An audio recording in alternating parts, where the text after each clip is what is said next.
Hello everyone, our lesson today is on relative pronouns in grammar, and this is part 9. I have one question for this lesson. Do we use prepositions before or after relative pronouns? I repeat the question. Do we use prepositions before or after relative pronouns? The answer is, if we have a relative pronoun in a sentence, we can use prepositions A, B, C. So we have three cases, three scenarios. We can use prepositions before a relative pronoun. The woman to whom I talked is my friend. This sentence is formal English. Why? Because I use whom, which is a formal relative pronoun, and I use to before whom. That is why it is a formal sentence. Number B, I can use prepositions at the beginning of a sentence. For example, to whom did you talk? Again, this sentence is formal.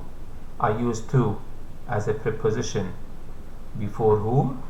Whom is a formal relative pronoun. So this sentence is formal English. If you put the preposition at the end of a sentence, this is informal. Whom did you talk to? So this sentence is informal because you put the preposition at the end of a sentence.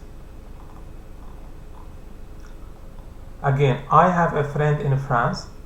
I borrowed money from my friend. I have a friend in France from whom I borrowed some money. Again, this sentence is formal. Whom is formal, and I use a preposition before it. So this sentence is formal. You can say, and this is in everyday conversations, you can say, I have a friend in France from whom I borrowed some money. So in speaking, people don't use whom. They use who all the time. But the correct English is to use whom, from whom I borrowed my money or some money. Again, Mia bought a knife. She cut tomatoes with a knife. So again, as you can see here, Mia bought a knife with which she can cut tomatoes. So again, this sentence is formal because I use which is a formal relative pronoun. And when you use with as a preposition before the relative pronoun, it means the sentence is formal. If we use that as a relative pronoun, the preposition always comes at the end. So this is again very important. I met Sophia.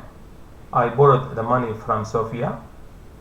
I met Sophia that I borrowed the money from.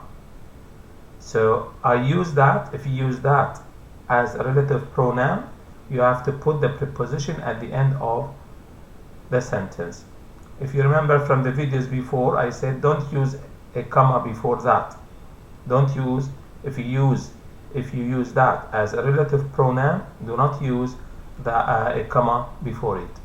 And here again, if you use that as a relative pronoun, you have to put the preposition at the end of the sentence all the time. Charlotte can't find the knife. She cut the tomatoes with a knife. Charlotte can't find the knife that she I think this is wrong, sorry, typing mistake, that she cut the tomatoes with. So Charlotte cannot find the knife that she cut the tomatoes with. Again, I use that as a relative pronoun. I put the preposition at the end all the time. And this is the end of the video. If you want to do more practice, I always suggest you can type interactive exercises on relative pronouns, you go to Google, www.google.com, and you type to Google, give me exercises on relative pronouns, and this will help you in understanding relative pronouns and how to use them in your speaking and writing. Thank you for watching. All the best.